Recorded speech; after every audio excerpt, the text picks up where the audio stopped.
Hey friends, Zach Zender here, and today we're continuing our walk through Carey Nieuwhof's 7 trends shaping the church heading into 2026. And as always, we're asking the same question. What does this trend mean for the Lutheran Church Missouri Synod? Now, I'll be real with you up front. Trend number 6 isn't one you likely feel every day or even notice very much. It's not controversial, it's not algorithm driven, but it's about to make a huge difference, not only in the collective church, but especially in the LCMS. Carey's trend number 6 is this, that senior pastors are aging out and young pastors are not replacing them. Now, before we unpack what this means for the LCMS and hear from Carey himself, this upcoming Wednesday, I'll be talking with a national expert in pastoral succession and leadership transition. I'll tell you more at the end of today's video for how you can take part in that free conversation coming up this Wednesday. But first, let's hear Carey explain this trend in his own words. Trend number 6, senior pastors are aging out and young pastors are not replacing them. So the average age of a senior pastor in America is around 58. And with that being the case, the church has got some serious work ahead of it, both in terms of raising up next-gen leaders and filling future vacancies. So think about this. In 1992, the average pastor was 44 years old. Only 6% were over the age of 65. Well, not anymore, right? Several factors are shaping this.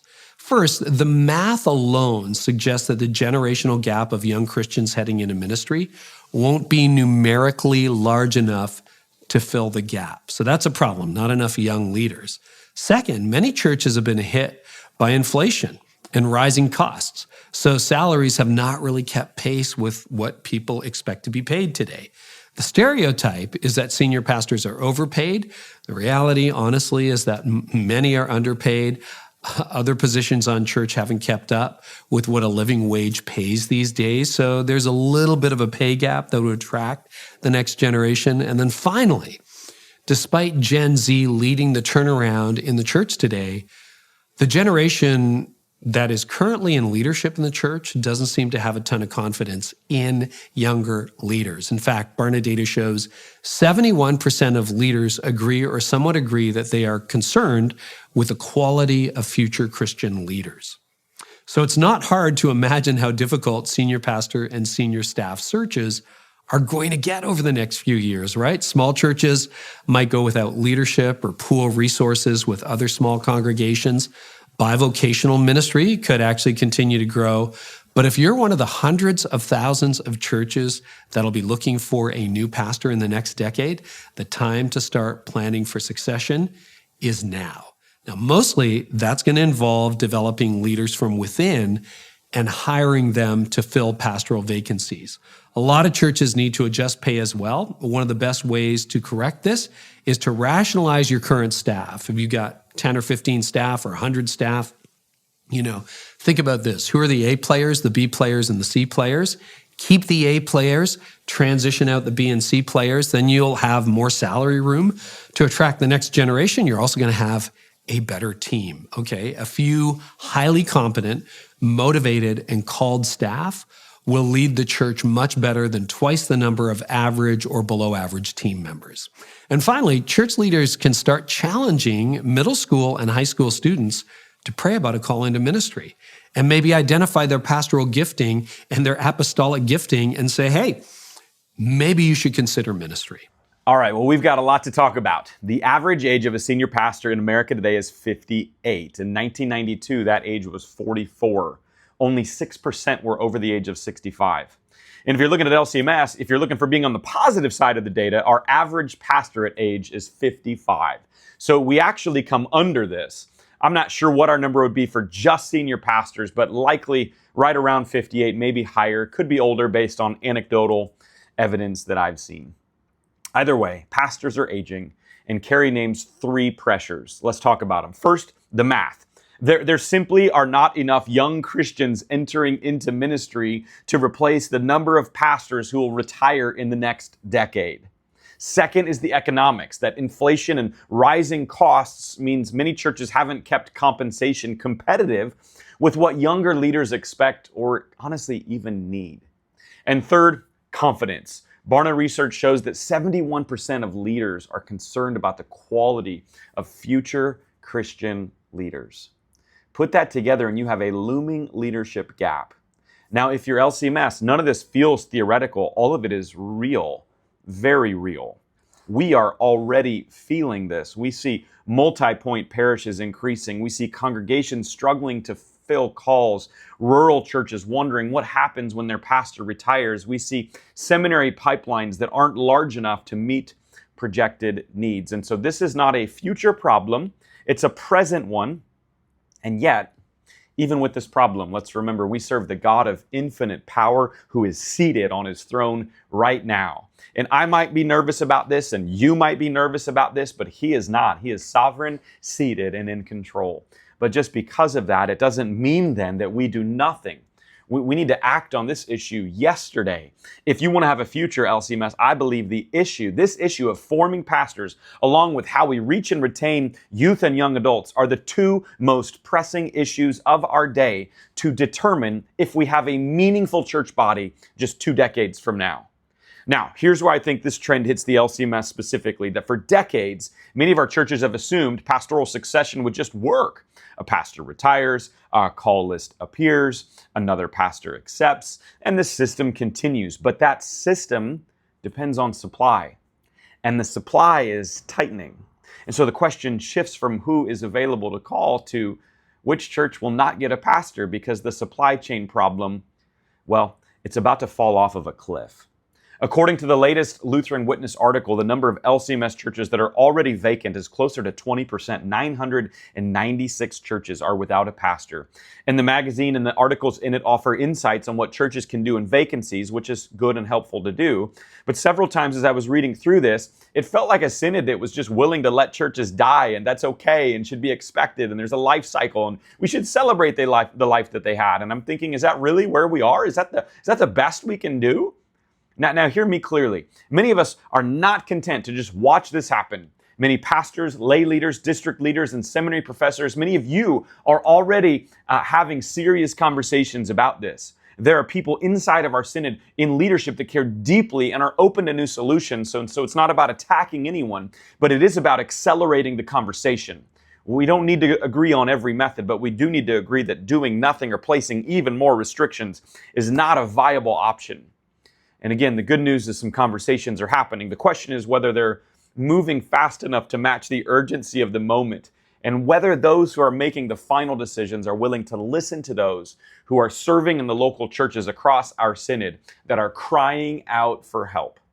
Joe Barron, in his book, The Ends of the LCMS, compares pastoral crisis to unemployment rates in our nation, which are typically in the 3 to 5% range, and that's healthy. He's saying we don't need to be at 0, but 20% where we are today is wildly unhealthy. And that's, again, today, and it's only going to get worse and quick. According to the Synod's own Set Apart to Serve materials, within the next 15 years, the number of ordained ministers in the LCMS could drop by 50% from roughly 6,000 to 3,000. So let me name 3 realities that we need to wrestle with this trend. First, LCMS, we cannot continue with only the pipelines we have now. We need drastic change now in order to accommodate this pastoral crisis.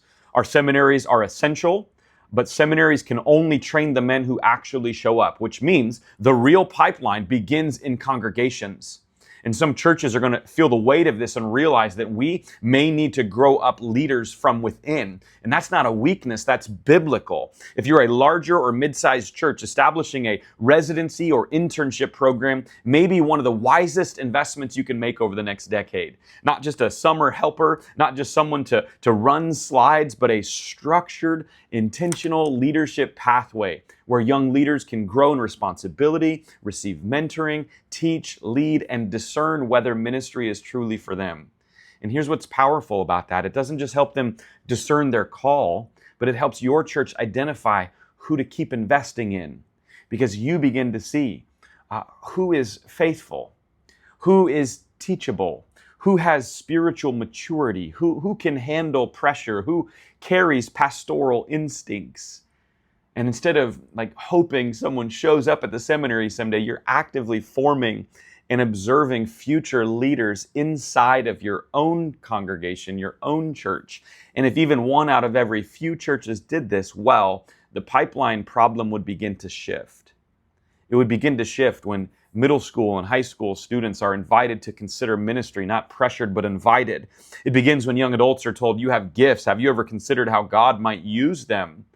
Even in the church, it begins when pastors intentionally mentor younger men, not just to confirm them and hope for the best, but historically, movements of renewal in the church have been led by young leaders.